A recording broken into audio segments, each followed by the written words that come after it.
وہ منگل کو بھوکا رہتا ہے، یہاں اتوار کو دکانیں بند رہتی ہیں۔ میرا بھائی ہمیشہ خوش رہتا ہے، میرا اسکول پھر تک بند رہے گا۔ ان جملوں کو غور سے دیکھو۔ ایسے جملے ہم اپنی ڈے ٹو ڈے لائف یعنی روزمرہ زندگی میں ضرور بولتے یا سنتے ہیں دوسروں سے۔ ایسے جملے ہمیں روز بولنے یا سننے کو ملتے ہیں اپنے ڈے ٹو ڈے لائف میں۔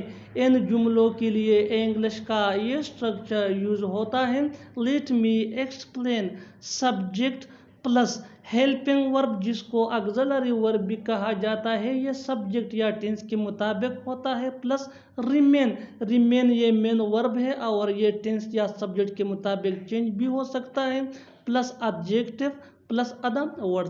یہی وہ فارمولا ہے جس کی مدد سے آپ بھی سیکھ سکتے ہیں ایسے جملے آسانی سے انگریزی زبان میں that can be really helpful for you۔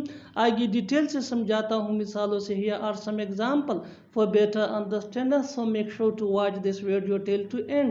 Us video کو سکپ مت کرنا، اچھی طرح سمجھنے کے لیے اس ویڈیو کو اینڈ تک ضرور دیکھنا۔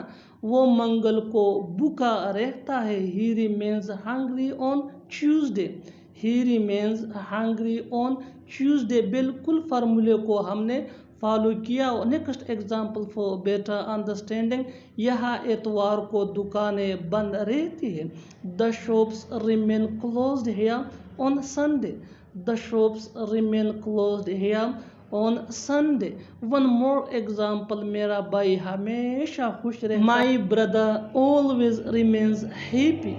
My brother always remains happy۔ میرا اسکول پھر تک بند رہے گا۔ My school will remain closed till Monday۔ My school will remain closed till Monday۔ اور آخر میں یہ سینٹنس آپ کے لیے کامن سیشن میں اس کا جواب ضرور دینا۔ یہ دکان کل تک بند رہے گا۔ یہ دکان کل تک بند رہے گا۔ Subscribe to English PS for more advanced English sentence structure۔ Thanks man۔